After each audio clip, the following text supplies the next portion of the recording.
Okay, hello and welcome back to episode 2 of Strength Quest, Road to 100 Kilo SOTS Press.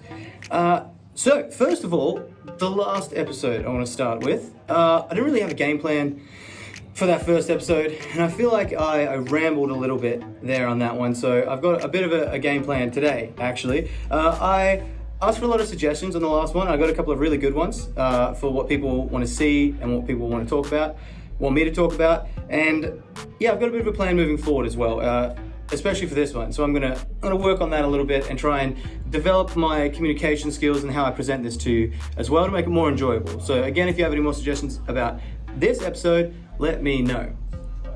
So you can see me warming up in the video here. Today I primarily want to go over my warm-up and how I prepare for the SOTS press, because that has actually been the toughest part of the SOTS press today. It was getting there. That was hands down the hardest part. It's not too bad to do it once you can do it, but getting to actually being able to do it first was the toughest part of my journey to where I'm at the moment.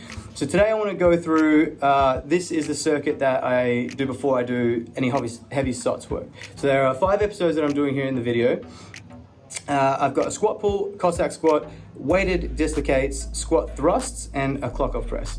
So basically each one has a very specific purpose. The very first one, the kettlebell squat pull, it's just everything in the hips. Want to loosen up through ankles, hips and hip flexors, lower back, hamstrings, a little bit of everything. It's just a hip opener. The second one, Cossack squats, is a little more specific on ankle and knee range of motion. Weighted dislocates are the ones in the video right now. Weighted dislocates are more just to get everything warmed up through my shoulders, switched on and working. Squat thrusts is specifically ankles, ankle mobility and range of motion. A little bit of knees, but mainly ankles, just trying to make my toes and ankles strong enough, get that extra range that I need for the press. And clock off press, just a behind the head military press to warm everything up and just get all the right muscles working and strong. So that's what I'm going to go over first. Then I'm going to go over an accessory exercise that I've been doing I was doing in my last block, paired with every single set of SOTS press. A little bit of activation as well. I call it Cuban press. It might have a lot of other names. Not too sure about that one, but I'll show you when we get to that as well. And then I'm going to go over a bit of a plan. Leading up to the States, there's a States competition coming up in May the 1st and 2nd that I'm going to be competing in, powerlifting, squat, bench, and deadlift. And I'm taking that very seriously. So although I am training SOTS for the moment, it's alongside that program, and I'm not making it a priority yet. I'm bringing my weight up to 82.5 for the competition and trying to lift as heavy as I can for that state powerlifting comp. And then after that, I'm going to jump up to 85 kilos, take away the squat and deadlift intensity that I'm training at, which is just pushing as heavy as I can every session. Back that way off to maintenance and focus primarily on my bench, pen lay rows, and SOTS press for a little while, and spend the next part of this year, the end of this year, really giving everything I've got and working as hard as I can towards this goal. So I'm pretty much just in a conditioning phase at the moment for SOTS press. So now back to the video, these few exercises. First up, we've got the kettlebell squat pull. It's one of my favorite mobility exercises. It kind of checks off all the boxes. If you want a deeper squat, do this. Set yourself up on, this box I think is 75 centimeters, the way it's set up at the moment. And the idea is to let the kettlebell pull you as low as you can into your squat, stretching through your hip flexors, knees, ankles, lower back, and then straightening your legs at the top and then letting the weight pull you back down. It's really as much range of motion through your squat and lower back as you can manage. And I like this one because it just feels good. It's just a nice one to warm up with, and I use this on most of my sessions actually. So that's the first exercise there. Then I move on to Cossack squats. Cossack squats up next. So this one I do it weighted. You can do it without weight. You can do it like body weight versions of them. You can increase the range. It's just a basic Cossack squat here with a little bit of extra weight to help me sit a little lower down into that ankle position. So you can see that my butt is like on my foot. I'm really pushing my knee out to the side, trying to get as much range through my hips and knees as I can in either direction. I went heavy with these ones as well and tried to push the range a little more, but I found I couldn't go too heavy because then I was just a bit too sore, like really sore through my groin and hips. they're pretty tough at that full extension. So I backed them off as just a bit more of a warm up instead. Then, weighted dislocates I started doing because dislocates were good, they stretch everything out, but I found that I just need a little bit more. So I've got 5 kilos on the bar at the moment, and I've been going up like 1.25 to 5 kilos a week, depending on how I'm feeling. And I'm finding that the weighted dislocates are a lot harder to do. You have to go a lot slower with them. And I feel like just a bit of a pump after doing them. Everything through my shoulders, neck, and back just gets a little bit of work. And I'm finding there's a lot of blood flow through all the stuff that usually hurts on my first couple of rounds of SOTS. And the heavier I go, even though it is harder, I find that it just doesn't hurt as much in my first set, which is a win. SOTS can be very uncomfortable. And then from there, squat thrusts. So these are raised. Squat thrusts, you don't have to do them extra range like this, but I'm really pushing my ankle mobility at the moment because I'm finding that the better it gets, the easier it is to get the bar above my head. The worse my ankle mobility was, I had to lean further and further and further forward. And the better the range in my knees, hips, and ankles is getting, I can sit a little more upright. And so I'm almost in a completely upright position, but in the bottom of my squat. And now I use this one to really load up my toes and ankles and put as much weight through the joints as I can. It took me quite a while to get to where I'm at there. These boxes are, I think, 30 centimeters or just a little more than that. And actually found this one really, really difficult. It's just a pain threshold. They're quite uncomfortable. Like that really, really hurts your toes to begin with. But once you make the toes a little bit stronger, you can load the ankles up a little bit more.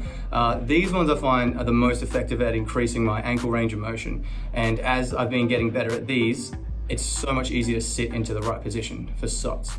And so next up, this is Cuban press. So this exercise here, I've been doing before all of my sets in this first block of SOTS, right before. So I'm gonna do 5 reps here and then do 5 reps of SOTS. And basically, this exercise is great because it warms up a little bit through your rotator cuffs, but then the press up and away from your body there, that upwards rotation of your scapula, it really switches on like mid and lower traps. They stabilize your scapula. There's a little bit of upwards rotation that they assist with. And they can also help with depressing and retracting the scapula. So trying to get those muscles warmed up, basically stopping shrugging and rounding forward by combating that with activating the muscles that keep everything stable and tight. It's a very similar position if you go back and watch the angle that my arms are pressing at versus right here, the angles that my arms are pressing at is almost the same. So trying to warm up a very similar muscle set really light right before I press. I found it was really good for proprioception, so I could feel where I had to press to right before I got underneath the bar, but also instead of taking a couple of sets to get everything switched on and working, it's just firing and ready right away. So I found that incredibly helpful and was doing that in the entire last block. And you can see here as well, a little bit of rotation through the shoulders because the bar does start quite far back. It was helping to warm me up a lot. And that upwards angle that I'm pressing at, I'm overdoing it here with this exercise just because I don't need to press that far back in the SOTS press. So I was finding that just getting those muscles pumped and turned on was helping a lot. I've taken that out of this block. I just don't need to do it anymore. It feels really, really nice. So that was that whole first block of general strength. And we'll talk about which block I'm in towards the end of the video. I've got a nice graph to show you as well. And then I just wanted to go over a couple of my actual lifts. So this was the last block of general strength. I do believe this was the 4x4 week. So I was doing sets of 4 here. I got 55, 50, 55, and 60 I finished on this month, which was pretty good considering in the last video I talked about the single rep that I pulled with Nev. It was 65 for my max, and I've managed to work my way up now to 65 for sets of 4, which is great. It's going a lot better than I thought it would. The hardest part at this point isn't so much the weight, it's more the mentality of it. It's really hard to get that bar moving. The initial push that it takes to get it off my shoulders is just difficult. And if I don't have my head all the way in the game, and I allow myself to be a little bit distracted, it just won't pop up off my shoulders. So it's actually feeling really strong and feeling really good, but the hardest part I'm finding now is trying to get in the right headspace for it. So these 4 reps, You see the first couple move up nice and smooth, and then the last couple really slow down, and every fiber of my being wants to just stop, because it doesn't feel particularly good when you slow down. I'm not in a very strong position where it's at, and it doesn't feel strong yet.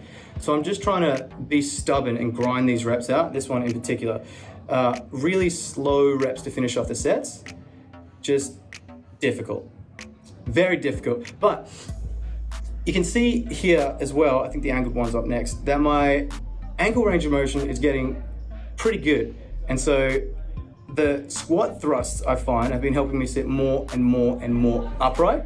And that has been so helpful. From the 65 last time to the 60 I'm doing this time, it's like a different exercise.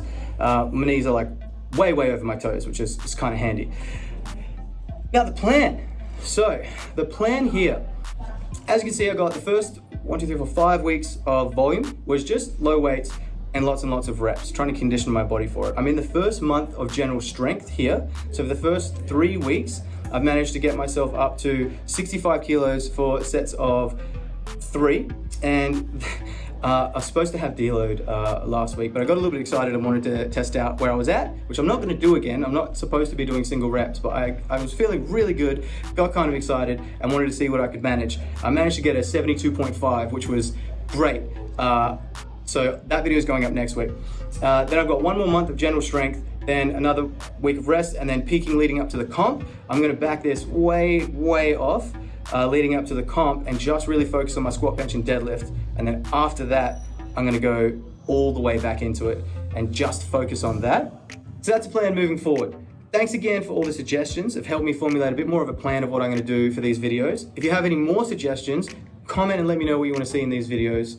Also, don't forget to like and subscribe. It helps us out a lot. And I'll see you guys next time for episode 3 of Strength Quest, Road to 100 Kilo SOTS Press.